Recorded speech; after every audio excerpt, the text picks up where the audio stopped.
Good morning. Kimberly, good morning. How are you? Oh, I'm here. How are you? I hear that. I hear that. What'd you guys make for dinner last night? Salmon and corn. That sounds good. That It really sounds was. that sounds good. Can you cook a little bit? Just a little. Good, good. That's what I like to hear. Um, you got a few minutes? Are you available? I do. Awesome, awesome. So, are you so first and foremost, do you want to sell the house?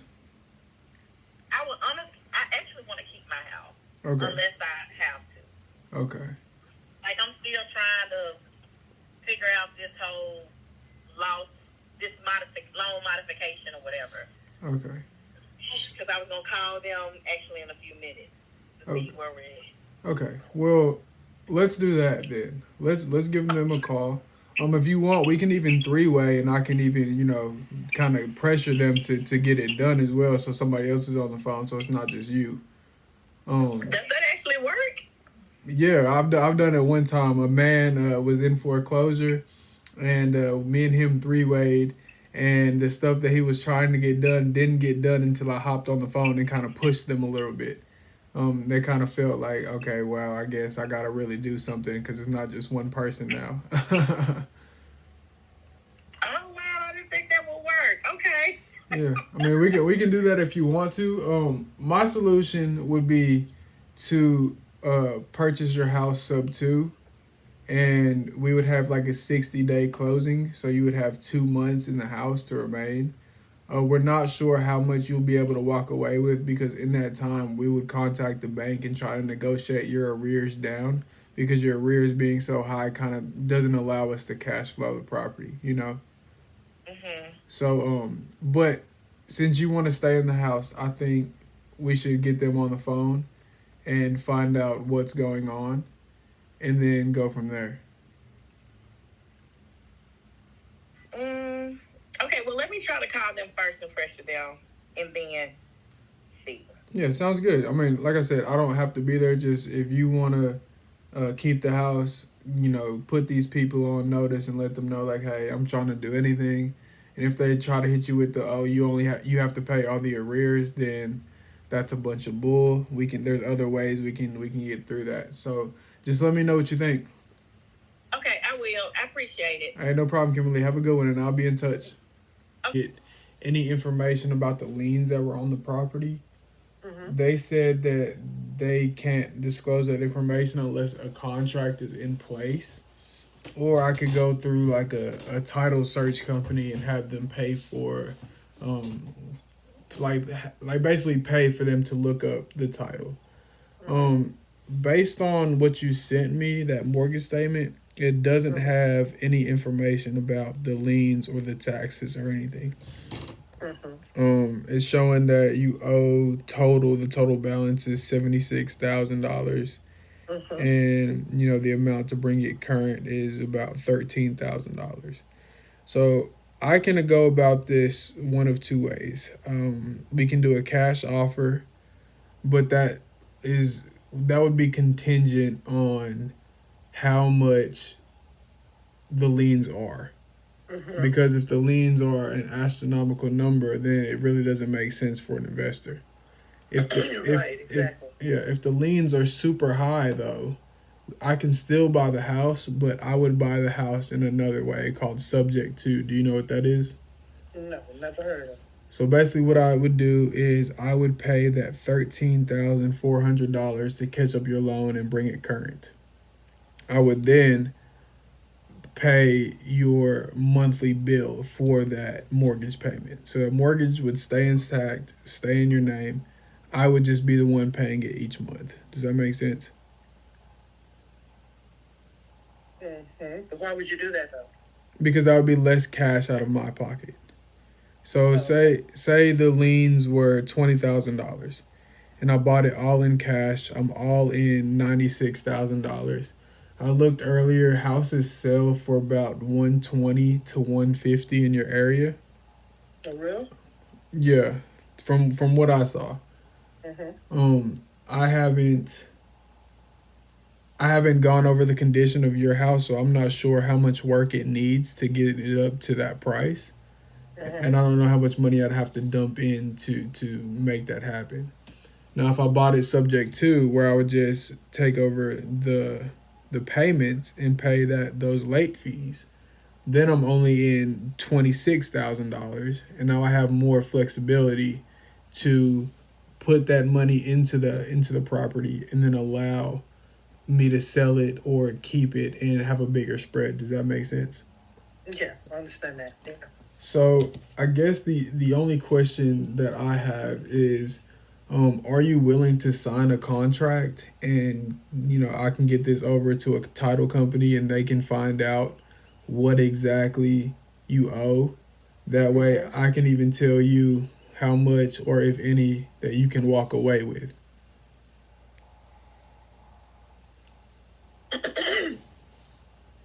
Now, I signed the contract, so I can't even remember the name of these people. This was months ago. Yeah. I kept to go through my phone, and can't they sue me or something if I sign a note? I'm not sure. Was the contract voided? And when they told me that all the liens on this house, and there was no more communication. I was just dumbfounded. Okay. Mm-hmm. And they never reached out to you, or you were just kind of ignoring them? I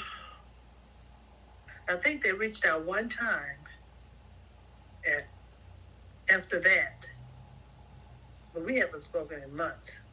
And you don't remember exactly what it was, do you? I can't. I was trying to go through my phone a few days ago to find out who these people were.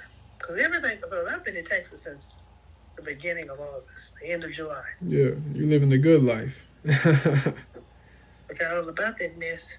Tried to, rather. Because I thought this thing was going to be an easy sale. And they came in with all this behind. I'm thinking, oh my God, okay. Do you remember how much it was in liens, or do you just remember that it was 3 separate ones? No, they just said 3 separate ones. And you don't They remember? never gave me a total. No, never gave me a total. Okay. You're the first person that ever gave me a total on one of them. Okay. I'm trying to think about the best way to go about this, because you don't want to sign another contract and all of a sudden you have a lawsuit on your desk. Mm-hmm. No, I don't sign anything to get rid of this thing. I just don't want to be sued by these other people. Yeah. That's what I was getting at. Or if they'll. I mean, the only thing that I know is that, say you signed a contract to sell your house to them, and you kind of just. Let me go to this phone and put in contract and see if they come up. Yeah, you gotta. This is something I did not do. I didn't even think about that. Do you have an iPhone? Yeah. Oh yeah, you could just search keywords like that and see if it pops up. Mm-hmm. That's what I'll do. Let me call you right back. Take your time. Okay. October. Since October. Mm-hmm. And what? I got here in the end of July, but my son was still there. Okay. Mm-hmm. And he left in October. And you haven't seen it since you left, huh? Not since I went back in October. No. Okay.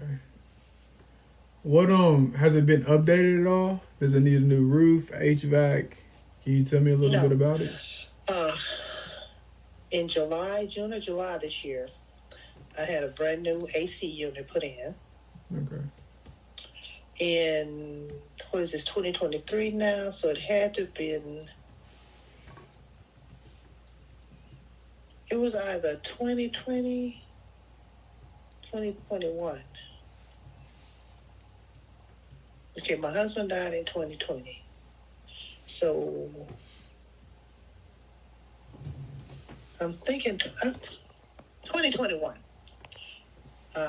New furnace was put in. You said a new furnace? Yeah. Uh-huh. Okay. Has it been cosmetically updated at all? Like, is the bathrooms and the...